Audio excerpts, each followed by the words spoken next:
है guys, welcome back to Indira education centre. दोस्तों, आज हम देखने वाले हैं शब्द विचार का भाग 5 या पार्ट 5। यदि पार्ट 1, पार्ट 2, पार्ट 3, पार्ट 4 नहीं देखे हैं तो डिस्क्रिप्शन में लिंक मिल जाएगा, वहां से जाकर देख सकते हैं। तो दोस्तों, यदि आप लोग चैनल पर पहली बार विजिट कर रहे हैं या सभी विषय की फ्री क्लास पाना चाहते हैं तो चैनल को सब्सक्राइब करें, लाइक करें, दोस्तों में ज़्यादा से ज़्यादा शेयर करें। तो दोस्तों, शुरू करते हैं। सबसे पहले देखेंगे विकार या रूप परिवर्तन या बदलाव के आधार पर शब्द के भेद। विकार या रूप परिवर्तन या बदलाव के आधार पर शब्द के कितने भेद होते हैं? तो शब्द के 2 भेद होते हैं। अब देखेंगे वह कौन कौन से शब्द होते हैं। तो पहला क्या है? विकारी शब्द। दूसरा क्या है? अविकारी शब्द।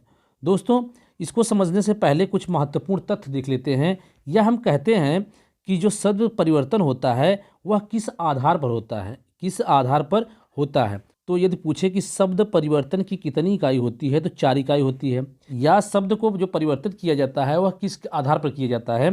तो दोस्तों देखेंगे, पहला है आपका लिंग के आधार पर, दूसरा है वचन के आधार पर, तीसरा है काल के आधार पर और चौथा है कारक के आधार पर। तो दोस्तों, हमने देखा कि शब्द परिवर्तन की कितनी इकाई होती है? 4 इकाई, लिंग, वचन, काल और कारक। अब हम देखते हैं कि विकारी शब्द क्या है और अविकारी शब्द क्या है। तो दोस्तों देखेंगे, विकारी शब्द, यदि इसका अर्थ कहा जाए कि विकारी शब्द का मतलब क्या होता है, तो विकारी शब्द का मतलब होता है बदलाव होना। बदलाव होना, या कह सकते हैं कि ऐसा शब्द जिसमें बदलाव हो जाए या जिसका कोई रूप परिवर्तित हो जाए, वही क्या होगा? आपका विकारी शब्द। तो दोस्तों, थोड़ा डिटेल में समझते हैं या परिभाषा के माध्यम समझते हैं कि जिस शब्द में लिंग, वचन, कारक, काल आदि के माध्यम से विकार या परिवर्तन हो जाता है, उसे विकारी शब्द कहा जाता है। हमने अभी इकाई देखा, परिवर्तन, शब्द परिवर्तन की इकाई को देखा, तो उसी के आधार पर कहा गया है कि लिंग, वचन, कारक या काल के आधार पर जिस शब्द में परिवर्तन हो जाए वही क्या हमारा विकारी शब्द है। अब हम इसको बारी बारी से देखते हैं कि किस तरीके से परिवर्तित होता है। तो दोस्तों, सबसे पहले देखेंगे कि लिंग के आधार पर परिवर्तन, कि लिंग के आधार पर शब्द कैसे परिवर्तित होता है। जैसे हमने देखा, कहा कि आदमी, आदमी क्या है आपका? आदमी है पुल्लिंग, लेकिन इसका यदि लिंग परिवर्तित किया जाए तो आदमी का क्या हो जाएगा? आपका औरत हो जाएगा। तो औरत क्या हो जाएगा? आपका स्त्रीलिंग हो गया। तो कहा गया कि यहाँ पर क्या हुआ? लिंग परिवर्तन हो गया, लिंग परिवर्तन हो गया। जैसे हमने कहा लड़का, यह भी क्या है? पुल्लिंग है। और हमने कहा लड़की, यह क्या है? आपका स्त्रीलिंग है। हमने कहा कि छात्र, यदि इसका लिंग परिवर्तन किया जाए तो क्या हो जाएगा? आपका छात्रा हो जाएगा। तो दोस्तों, हमने देखा कि लिंग के आधार पर परिवर्तन कैसे होता है शब्दों में। तो जब लिंग के आधार पर या काल के आधार पर या वचन के आधार पर परिवर्तन हो जाए तो ऐसा शब्द क्या होता है? आपका विकारी शब्द होता है। अब आगे देखेंगे, जैसे वचन के आधार पर, वचन के आधार पर शब्द परिवर्तन। तो देखेंगे, जैसे हमने कहा वचन के आधार पर, जैसे एक वचन, बहुवचन, यह सब क्या होता है? द्विवचन। तो उसके आधार पर परिवर्तन कैसे होता है? जैसे हमने कहा कि औरत, तो मतलब एक औरत। जैसे हमने कहा औरतें, मतलब एक से अधिक औरतें। जैसे हमने कहा छात्रा, मतलब एक छात्रा, एक छात्रा, लेकिन हमने छात्राएं कह दिया तो क्या हो गया? एक से अधिक छात्राएं हो गई, एक से अधिक छात्राएं हो गई। तो क्या हो गया? आपका वचन के आधार पर भी क्या है? यहाँ पर शब्द परिवर्तन हो रहा है। अब नेक्स्ट देखेंगे, काल के आधार पर परिवर्तन, काल के आधार पर शब्द परिवर्तन। जैसे हमने कहा कि काल अर्थात समय के आधार पर। जैसे हमने कहा कि राम पढ़ रहा है, तो यह आपका क्या है? यह आपका है वर्तमान काल। राम पढ़ रहा है वर्तमान काल है। यदि इसको काल परिवर्तित किया जाए तो राम पढ़ रहा था, राम पढ़ रहा था, यह आपका क्या हो गया? यह आपका हो गया भूतकाल। तो यहाँ पर काल भी क्या हो रहा है? परिवर्तित हो रहा है। या इस तरीके से भी हम कह सकते हैं कि राम पढ़ेगा, तो आपका हो जाएगा भविष्यकाल। तो देख रहे हैं कि काल भी क्या हो रहा है? परिवर्तित हो रहा है, या काल के द्वारा भी शब्द परिवर्तित हो रहा है। जैसे हम दूसरा देखेंगे कि सीता गा रही थी, सीता गा रही थी, यह क्या है? आपका भूतकाल है। सीता गा रही थी, यह क्या आपका? भूतकाल है। लेकिन यदि इसका काल परिवर्तित किया जाए, सीता गाएगी, सीता गाएगी, तो क्या हो जाएगा? आपका यह भविष्यकाल हो जाएगा। तो हम देख रहे हैं कि काल के आधार पर भी क्या है? शब्द परिवर्तन हो रहा है। तो दोस्तों, नेक्स्ट देखेंगे, अब हम देखेंगे कारक के आधार पर। दोस्तों, सबसे महत्वपूर्ण है कारक के आधार पर शब्द परिवर्तन। तो जो कारक के आधार पर शब्द परिवर्तन किस तरीके से होता है इसको देख लेते हैं। जैसे हमने कहा कि राजू ने महेंद्र को पत्र लिखा, राजू ने महेंद्र को पत्र लिखा, अर्थात हमने कहा कि राजू आपका कर्ता हो गया, राजू क्या हो गया आपका कर्ता हो गया, महेंद्र को हम ऑब्जेक्ट बना लेंगे, लिखा क्या आपका हो गया आपका वर्ब या क्रिया हो गई, वर्ब या क्रिया हो गई। तो पहले में हमने देखा कर्ता कौन है राजू है, ऑब्जेक्ट कौन है महेंद्र है। तो दोस्तों अब हम दूसरा वाक्य इसी पे आधारित है, जैसे हमें कारक परिवर्तन करना होता है या कारक के आधार पर शब्द परिवर्तन करना होता है, तो हम क्या कहेंगे, जैसे राजू ने महेंद्र को पत्र लिखा। अब दूसरे में देखेंगे कि महेंद्र ने राजू को पत्र का जवाब दिया, अर्थात चीज़ें वही हैं, वो चीज़ें वही हैं, लेकिन यहाँ पर कर्ता कौन है, यहाँ पर कर्ता महेंद्र है कि महेंद्र ने राजू को पत्र का जवाब दिया, जो उसने पत्र लिखा था उसी को पत्र का जवाब किसने दिया महेंद्र ने। दोस्तों इसमें आपका कारक परिवर्तन हो गया, क्योंकि क्या है कर्ता के अर्थ, पहले में कर्ता के स्थान पर कौन था राजू था और दूसरे में महेंद्र हो गया। तो दोस्तों इसी तरीके से चाहे काल हो, चाहे लिंग हो, चाहे वचन हो, चाहे आपका कारक हो, किसी आधार पर परिवर्तन हो, आप समझ सकते हैं कि जब परिवर्तन हो रहा है शब्दों में, परिवर्तन हो सकता है शब्दों में, तो आपका वह विकारी शब्द होगा। दोस्तों अब हम कैसे समझ सकते हैं, यह कह सकते हैं कि हम इतना बड़ा प्रोसेस करके नहीं देख सकते या हमें इतना टाइम परीक्षाओं में नहीं मिलती है, तो दोस्तों हम सिर्फ देखते ही कैसे बता सकते हैं कि यह विकारी शब्द है या यह अविकारी शब्द है। तो दोस्तों इसके लिए भी एक ट्रिक है, मान लीजिए। तो दोस्तों अब हम देखेंगे विकारी शब्द के भेद, विकारी शब्द के भेद।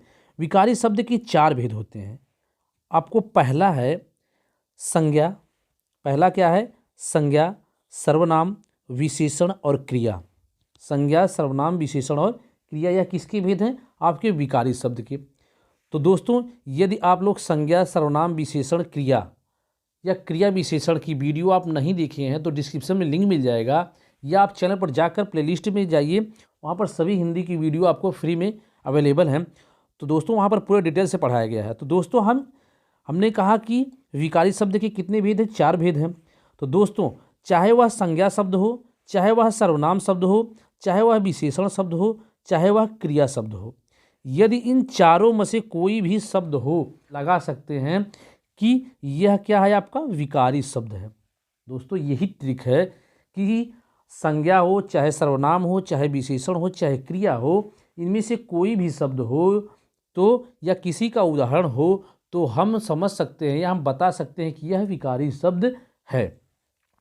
दोस्तों आगे देखेंगे, अब देखेंगे अविकारी शब्द या अविकारी शब्द क्या होता है। अविकारी मतलब, अविकारी का मतलब हो जाएगा या अर्थ कहेंगे तो अविकारी का अर्थ होता है परिवर्तन ना होना। क्या हो, परिवर्तन ना होना। उसमें क्या था परिवर्तन होना, लेकिन इसमें परिवर्तन ना होना या परिवर्तन नहीं होना ही क्या है अविकारी शब्द का अर्थ है या मतलब है।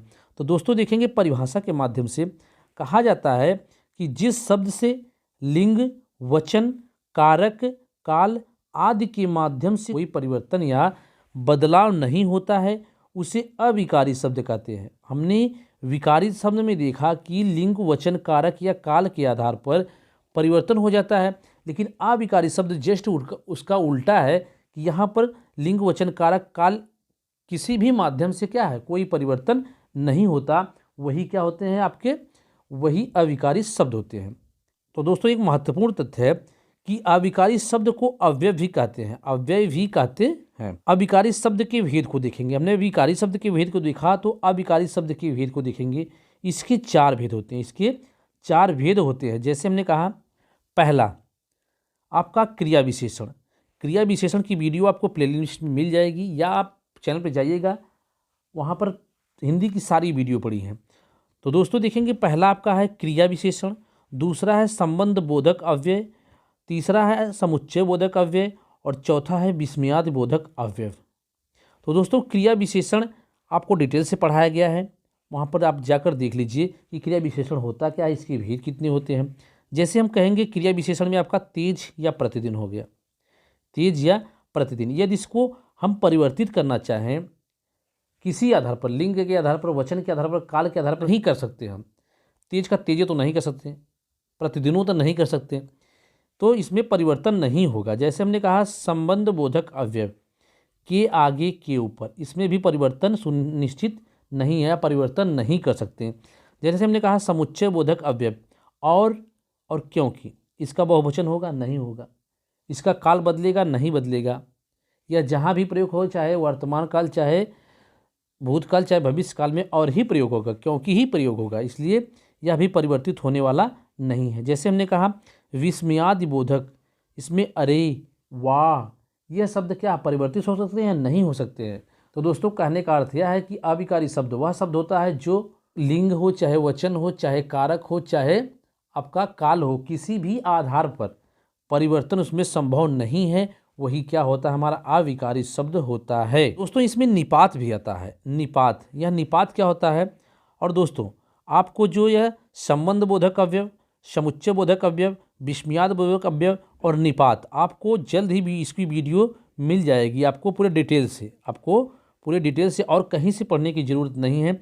यहाँ पर आप चैनल को सब्सक्राइब कर लीजिए, आपको सभी वीडियो फ्री में मिल जाएंगी। जैसे हमने कहा कि निपात क्या होता है, तो, ही, भी, तक, भर, इसको हम डिटेल में पढ़ेंगे एक वीडियो के माध्यम से। तो दोस्तों आज हमने देखा कि विकारी शब्द क्या होता है, अविकारी शब्द। यह बहुत ही महत्वपूर्ण टॉपिक है, क्योंकि किसी भी परीक्षा में इससे एक ना एक क्वेश्चन उठा लिया जाता है। तो दोस्तों यदि आप लोग सभी विषय की फ्री क्लास पाना चाहते थे तो चैनल को सब्सक्राइब करें, लाइक करें, दोस्तों में ज़्यादा से ज़्यादा शेयर करें, बेल आइकन को जरूर दबाएं, जिससे कि आपको वीडियो की नोटिफिकेशन आपको सबसे पहले मिले। कल फिर मिलते हैं नेक्स्ट वीडियो के साथ। जय हिंद दोस्तों।